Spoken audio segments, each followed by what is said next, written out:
నమస్తే, welcome to editor analysis. Social మీడియాను ఊపేస్తున్న కొత్త రకం బిజినెస్. కేవలం గంటల లెక్కన కొనుక్కునే తోడు.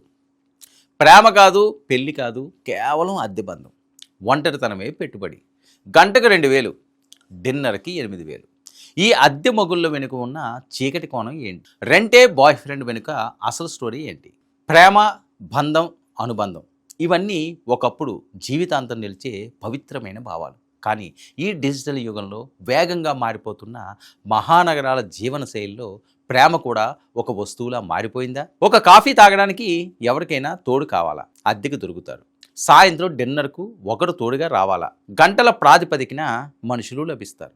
అవును, మీరు వింటున్నది నిజమే. ఇప్పుడు దేశవ్యాప్తంగా సోషల్ మీడియాలో మెట్రో నగరాల్లో హల్చల్ చేస్తున్న సరికొత్త సంచలనం రెంటే బాయ్ ఫ్రెండ్.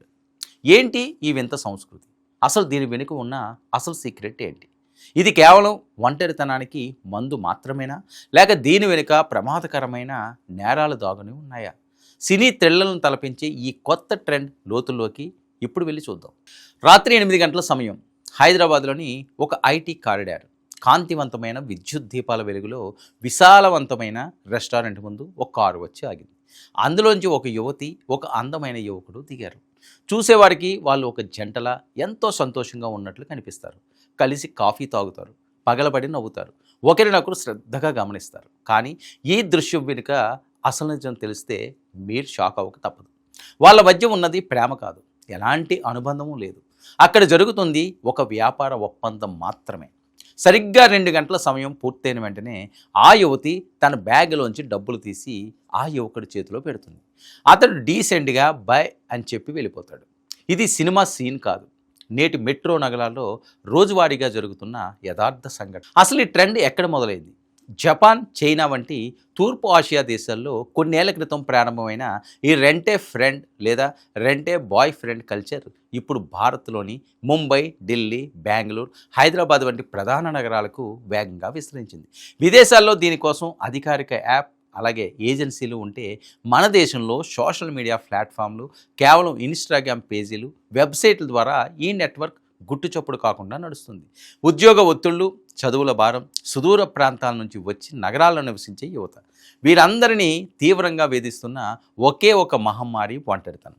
ఆ ఒంటరితనాన్నే ఇప్పుడు ఈ ఏజెన్సీలు క్యాష్ చేసుకుంటున్నాయి. మరి ఈ అద్దె తోడు ధర ఎంత? ఇందులో ఎలాంటి ప్యాకేజీలు ఉంటాయి? ప్రతిదానికి ఇక్కడ ఒక నిర్దిష్టమైన రేట్ కార్డు ఉంటుంది.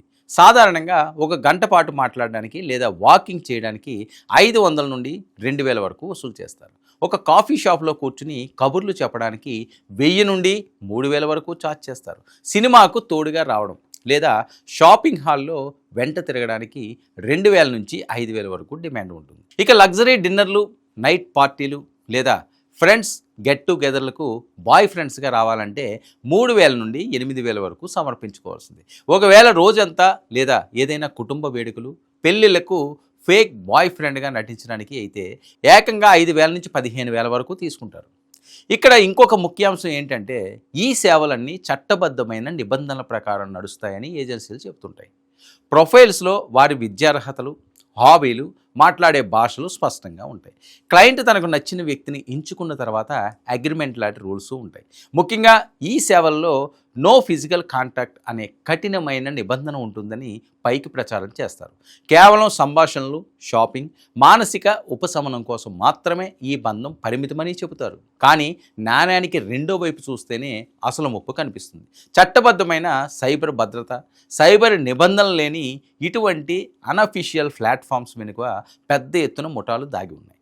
ఆన్లైన్లో నకిలీ ప్రొఫైళ్లు పెట్టి ముందస్తుగా అడ్వాన్స్ డబ్బులు వసూలు చేసి మోసం చేసే సైబర్ కేటాయింపులు ఒకవైపు ఉంటే, మరొక వైపు ఈ తాత్కాలిక భేటీల వెనుక బ్లాక్మెయిలింగ్, సీక్రెట్ కెమెరా రికార్డింగ్లు, అలాగే ప్రైవేటు సమాచారాన్ని దొంగిలించి బెదిరింపులకు దిగే ముఠాలు దాగి ఉన్నాయని సైబర్ క్రైమ్ నిపుణులు తీవ్రంగా హెచ్చరిస్తున్నారు. కేవలం అమ్మాయిలకే కాదు, ఇలా అద్దెకు వెళ్ళే అబ్బాయిల భద్రతకు కూడా ఎలాంటి గ్యారంటీ ఉండదు. మరొక వైపు మానసిక విశ్లేషకులు ఈ పరిణామంపై తీవ్ర ఆందోళన వ్యక్తం చేస్తున్నారు. డబ్బు ఇచ్చి కొనుక్కునే తాత్కాలిక తోడు మనిషిలోని ఒంటరితనాన్ని శాశ్వతంగా పోగొట్టలేదు సరికదా, మానసిక డిప్రెషన్ను మరింత తీవ్రతరం చేస్తుంది. నిజమైన ప్రేమానురాగాలు, నమ్మకం, సానుభూతి లేని ఇటువంటి డబ్బుతో కూడిన బంధాలు మనుషుల మధ్య ఉన్న సహజమైన భావోద్వేగాలను చంపేస్తాయని విశ్లేషిస్తున్నారు. నేటి సమాజంలో సాంకేతికత పెరిగి మనుషులు దగ్గర అవుతున్నట్లు కనిపిస్తున్న మనస్సుల మధ్య దూరం ఎంతగా పెరిగిపోయిందో చాటి చెప్పడానికి ఈ రెంటే బాయ్ ఫ్రెండ్ ఒక ప్రత్యక్ష నిదర్శనం. రూపాయలు ఇస్తే కాసేపు నవ్వించే పెదవులు దొరుకుతాయి, తోడుగా నడిచే అడుగులు దొరుకుతాయి, కానీ నిజమైన ప్రేమానురాగాలను ఏ రూపాయి కూడా కొనలేదు. క్షణికమైన ఒంటరితనం నుంచి పారిపోవడానికి ఇటువంటి ముసుగు బంధాలను ఆశ్రయిస్తే అవి చివరకు ఎలాంటి వినాశనానికి దారితీస్తాయో ప్రతి ఒక్కరూ ఆలోచించుకోవాలి. కొత్తదనం పేరిట సంస్కృతిని, వ్యక్తిగత భద్రతను పణంగా పెట్టే ముందు అప్రమత్తంగా ఉండడం ఎంతో అవసరమని ప్రతి ఒక్కరూ గుర్తించాలి. ఇది ఈనాటి ఎడిటర్ అనాలిసిస్. చేసి 99 న్యూస్.